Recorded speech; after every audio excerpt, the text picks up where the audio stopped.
Hello guys, আসসালামু আলাইকুম। Welcome back to SSY ব্লগে। তোমরা সবাই কেমন আছো? আশা করি আলহামদুলিল্লাহ সবাই অনেক অনেক ভালো আছো। আমরা গাইস আছি, আল্লাহ আমাদেরকে যেভাবে রাখছে ওইভাবেই আছি। তো মনে হয় কি জানো, আল্লাহ আমার খুশি দেখলে মনে হয় সহ্য হয় না।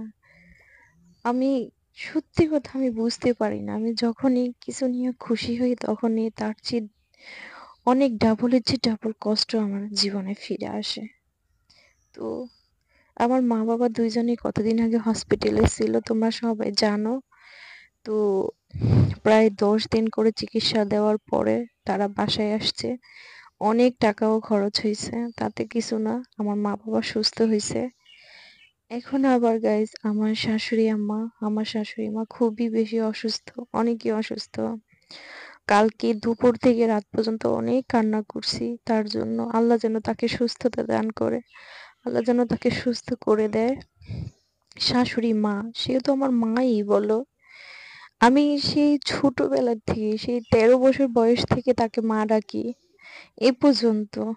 তো প্রত্যেকটা সংসারে নোকঝোঁক একটু না একটু হয়, তাই বলে কি তার প্রতি আমার মায়া থাকবো না? তাকে আমি ভীষণ ভালোবাসি। কালকে যখন শুনছি সে এখনো বাড়িতে আসে নাই, সে আমার ননাসদের বাড়িতে আছে, চলে আসবো বলছে। তো আইসা পড়তো, যদি সুস্থ হইতো আইসা পড়তো, এখনো আসে নাই। সে ভীষণ অসুস্থ। কালকে শোনার পরে আমার এতটা কষ্ট লাগছে বলার বাহিরে। অনেক কান্না পাই, যে নামাজ পড়ে দোয়া করছি যাতে সুস্থ হয়ে যায় তিনি। আল্লাহ যাকে আমার আমার জানো, আমি এটা, ওনার বয়স হয়েছে ঠিক আছে, তো ওনার থেকেও অনেক অনেক বয়স্ক মানুষও পৃথিবীতে আছে এখনো। আমার মুখে না, আমার আত্মীয় স্বজন সবাই বলে যে তাকে ইমানের সাথে যেন আল্লাহ নেওয়া যায়, কিন্তু আমার মুখে না এটাও আসে না। আমি এটা বিশ্বাসই করতে পারি না যে উনি মরে যাইব, আমার শাশুড়ি মরে যাইব। আমি আমি কখনো না এটা বলি না, আমি বলি যে আল্লাহ তাকে সুস্থতা দান করুক, আমার শাশুড়ি সুস্থ হয়ে যাক। তার ছেলেকে দেখার জন্য যে আকুতি, তার মধ্যে যে কষ্ট, আল্লাহ যেন তার ছেলেকে দেখাই তার পৃথিবী থেকে নেয়, এখন যেন কিছু না করে। আমার অনেক কষ্ট লাগতেছিল কালকে, জানো, যে আমার হাজবেন্ড আসবে আগামী মাসে, আশা করি ইনশাল্লাহ আগামী মাসেই আসবে।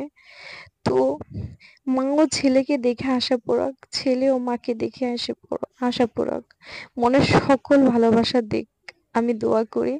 কারণ আমার যে সন্তান নাই, আমি বুঝতে পারি যে সন্তান না থাকার কষ্টটা কি, আর এক মার মানে দুঃখ কষ্টটা কি, সেটা আমি বুঝতে পারি। তো দুইজনে দুইজনটা দেখে মনের আশা মনের চাও পূরণ করুক। কালকে যখন শুনছি যে আমার শাশুড়ি অসুস্থ, খুবই অসুস্থ,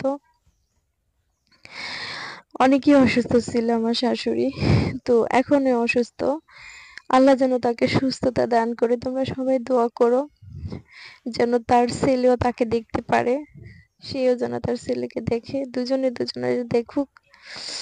তো মানে তোমরা হয়তো, অনেকে হয়তো এটা ভাবতে পারে যে বউ শাশুড়ির ঝগড়াঝাটি এটা সেটা, হ্যাঁ প্রত্যেকটা ফ্যামিলিতে ঝগড়াঝাটি হয়। কিন্তু সে ছোটবেলার থেকে না, শ্বশুর বাড়িতে আসার পরে না, আমার শাশুড়ির সাথে আমার ঝগড়া হয়েছে, কিন্তু ঝগড়াঝাটি মা মেয়ের মধ্যেও হয়, ঝগড়া হয়েছে। কারণ উনি এরকম একটা মানুষ না, ঝগড়াঝাটি যত কিছুই হইতো, আমি ভাত না খেলে উনি কখনো ভাতই খাইতো না। আমরা দুজনে একসাথেই আবার খানা খাইতাম, দুজনে মানে ছাড়া থাকতেই পারতাম না, মানে এতটা কষ্ট লাগে। এখন কালকের মতো কষ্ট আমার কোনোদিন লাগে নাই, কালকে অনেক কষ্ট লাগছে, অনেক কান্না আসছে শাশুড়ির জন্য। আল্লাহ কেন, মা বাবাকে নিয়ে অনেক পেরেশানির মধ্যে ছিলাম, এখন আবার শাশুড়িকে নিয়েও পেরেশানির মধ্যে থাকতেছি। আল্লাহ কেন আবার আমার শাশুড়িকে অসুস্থ করে দিল, আল্লাহ যেন তাকে সুস্থতা দান করে। তোমরা সবাই একটু খাস করে দোয়া করো তার জন্য। সব থেকে বড় কথা হয়েছে কি জানো, আমার হাজবেন্ডে আয়েশা যেন তার মাকে একটু দেখতে পারে, আর আমার আমার শাশুড়ি যেন তার ছেলেকে দেখে মনের আশা মনের চাওয়াগুলো পূরণ করতে পারে।